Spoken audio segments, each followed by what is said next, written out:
Very good morning dear students. आज मैं 9th और 10th में हमारा एक बहुत ही महत्वपूर्ण अध्याय शुरू होने जा रहा है जिसका नाम है पत्र लेखन। अब देखो, पत्र लेखन कई प्रकार के होते हैं जो हर एग्जाम में आपके आता है। हाफ ईयरली हो, ईयरली हो, यानी अर्धवार्षिक परीक्षा हो गया, वार्षिक परीक्षा, बोर्ड परीक्षा, सब में चीज़ जरूर आती है। प्रार्थना पत्र जैसे शिकायती पत्र हुआ, पारिवारिक पत्र हुआ, यानी सामाजिक प्राणी होने से मनुष्य को अपने संबंधियों, मित्रों, परिवारजनों तथा विभिन्न अधिकारियों को पत्र लिखने की आवश्यकता पड़ती है। पत्र लेखन एक कला है। ये क्या है? एक कला है। अब देखो, पत्र लेखन की कुछ महत्वपूर्ण बातें होती है। पत्र लिखने के लिए देखो, जैसे पत्र क्या था, एक अधिकारी तक अपनी बात पहुंचानी हो, किसी को शिकायत करनी हो, जैसे स्कूल में अपने प्रिंसिपल को ये बताना हो मैं कल नहीं आऊंगा, या कोई भी जॉब के लिए कोई एप्लीकेशन भेजनी हो। जैसे इसमें अब क्या है कि ये बहुत पत्र लेखन है ना, आजकल बहुत सस्ता और सरल हो गया है। जैसे कैसे आजकल क्या करते हो, दूरभाष है, तार है, ईमेल है, इंटरनेट है, मोबाइल फोन है, किसी के द्वारा भी हम सूचनाओं और समाचारों का आदान प्रदान बहुत आसानी से कर सकते हैं। फिर भी पत्रों का अपना महत्व है। ये सबकी सुविधा होने के बाद भी पत्र होता है ना, पत्र बहुत अपने महत्व। इसके साथ ही पत्रों के द्वारा हम अपनी बात को एक विस्तार से लिखते हैं, एक प्रभावी ढंग से, मतलब अच्छे ढंग से, और आत्मीयता यानी पूरे आत्मीय भाव से व्यक्त करते हैं, जिसे पढ़ने वाला अच्छी तरह समझ लेता है। फिर देखो, पत्र लेखन की सबसे पहले कुछ महत्वपूर्ण बातें ध्यान रखें। पहली क्या? सरलता। पत्र की भाषा होती है ना, वो हमेशा सरल, सुबोध और स्पष्ट होनी चाहिए, ठीक है ना। फिर है संक्षिप्तता। पत्र लेखन में अनावश्यक विस्तार की बातें नहीं डालनी चाहिए। अनावश्यक जो भी है उससे बचना चाहिए। जो अपने को लिखने की चीज हो, जो काम की चीज हो, पढ़ने वाले को भी अच्छी तरह समझ में आए, वही लिखा जाए। फिर निश्चयात्मकता। पत्र में लेखन को अपनी बात को निश्चय पूर्वक कहना चाहिए, मतलब सही क्रम में, ताकि कोई छूट नहीं जाए, एक क्रम में लिखना चाहिए। फिर शिष्टता। पत्र लेखन में विनम्रता और शिष्ट शब्दावली यानी एक नम्र भाव होना चाहिए लिखने में, मतलब अच्छे पॉजिटिव वर्ड्स, जो आज्ञाकारी वर्ड्स हो और जो अच्छे हो, शिष्ट व्यवहार हो, वही उसमें यूज किए जाए, उपयोग में लिए जाए। फिर पत्रों के प्रकार। पत्र दो प्रकार के होते हैं, एक होता है अनौपचारिक पत्र और एक होता है औपचारिक पत्र। सबसे पहले औपचारिक पत्र। जो पत्र सरकारी कार्यालय अधिकारियों को अथवा व्यवसायिक कार्यों के लिए लिखे जाते हैं उन्हें औपचारिक पत्र कहते हैं। कैसे? जैसे एक प्रार्थना पत्र हो गया स्कूल के लिए, ये भी औपचारिक में आएगा। नौकरी के लिए आवेदन पत्र, किसी अधिकारी को पत्र, संपादक को पत्र, पुस्तक विक्रेता को पत्र, शिकायती पत्र, सार्वजनिक पत्र, यानी जो सरकारी कार्यालय जितने भी होंगे और व्यवसायिक कार्य के लिए और अधिकारियों के लिए जो भी प्रार्थना पत्र होगा वो कैसा होगा? औपचारिक। फिर आते हैं अनौपचारिक में।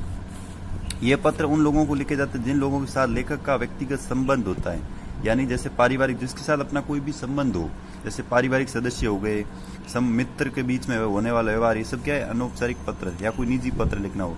अब देखो, पत्रों के अंग, यानी पत्रों के क्या अंग, क्या सबसे पहले पत्रों में जो अंग यानी पत्रों के भाग। अंग का मतलब होता है कोई भी शरीर, जैसे साइंस में होता है ना अंग, अंग का मतलब भाग, मतलब बॉडी के जितने भी पार्ट्स, अलग अलग ऑर्गन्स, उनको अपन अंग बोल, जिनसे मिलकर कंकाल तंत्र बनता है। उसी प्रकार पत्रों के अंग से मिलकर पत्र बनता है। कैसे?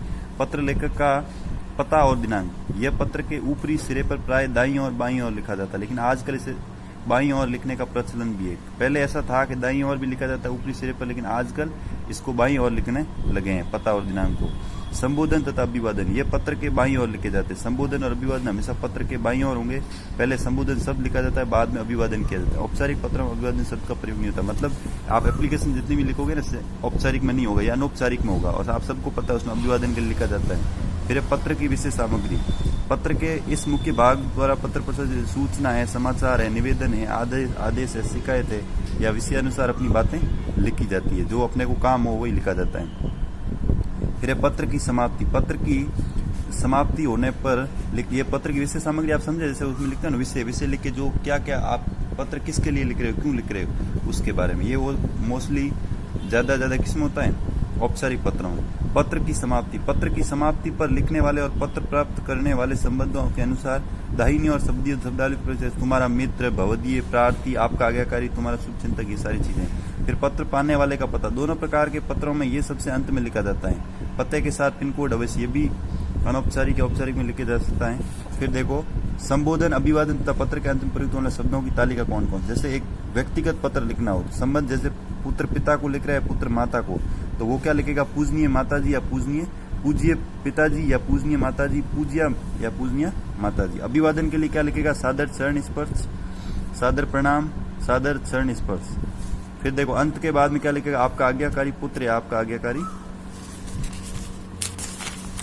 फिर देखो, पिता पुत्र को पत्र लिखेगा, माता पुत्र को लिखेगी, छोटा भाई बड़े भाई को, या बड़ा, जैसे पहले पिता पुत्र को लिखेगा प्रिय आयुष्मान, सुभाषित तुम्हारा शुभ चिंतक या शुभेच्छु। या आप पढ़ लेना पूरी सारणी मैं भेज दूंगा, ठीक है ना। उसके बाद अपन एक पहले पत्र के ऊपर देखते हैं सीधा से। सबसे पहले औपचारिक पत्र लिखते हैं, अवकाश के लिए प्रार्थना पत्र।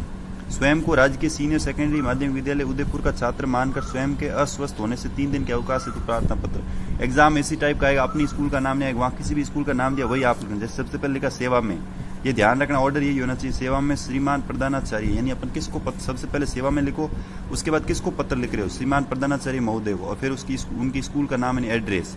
फिर विषय क्या है, आप पत्र क्यों लिख रहे हो कि अस्वस्थ होने के कारण अवकाश के संबंध में, यानी मैं अस्वस्थ हूँ इसलिए आ नहीं सकता। फिर उनको रिस्पेक्ट दो, जैसे उनको रिस्पेक्ट देने के लिए अपने को लिखना है महोदय। फिर लिखना है नम्र, जैसे सविनय एक नम्र बोलता है, शिष्टता व्यवहार के लिए। सविनय निवेदन है कि मुझे कल सायंकाल से तेज बुखार आ गया है, रात में चिकित्सक से दवा ली, उन्होंने मुझे 3 दिन तक विश्राम करने की सलाह दी, इस कारण मैं 3 दिन अर्थात यहाँ से यहाँ तक अपनी कक्षा में उपस्थित नहीं रहूंगा। फिर देखो उन्होंने वापस लास्ट में लाइनें लिखी, अतः प्रार्थना उक्त 3 दिनों का प्रदान, जैसे प्रार्थना है कि उक्त 3 दिनों का अवकाश प्रदान करने की महती कृपा करें, ये वापस उनसे रिक्वेस्ट करो। लास्ट में जैसे आप कौन हो, आपका आज्ञाकारी शिष्य ये फलाना ढीकरा जो भी, ठीक है ना। फिर देखो एक शिकायती पत्र पढ़ते हैं, जैसे प्रधानाचार्य को हो गया, स्थानांतरण प्रमाण पत्र, ठीक है।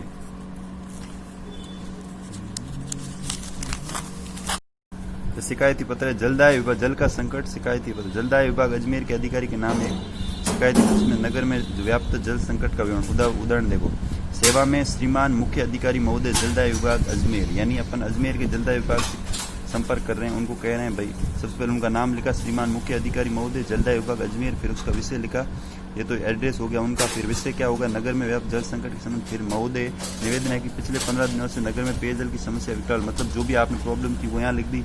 फिर लास्ट में आपने उनको रिक्वेस्ट की, अतः प्रार्थना है नगर में जलापूर्ति उचित व्यवस्था की जाए, ठीक है ना। फिर आपने लिख दिया प्रार्थी, जो भी लिख रहा है उसने अपना नाम लिख दिया। फिर देखो एक अपन लिखते हैं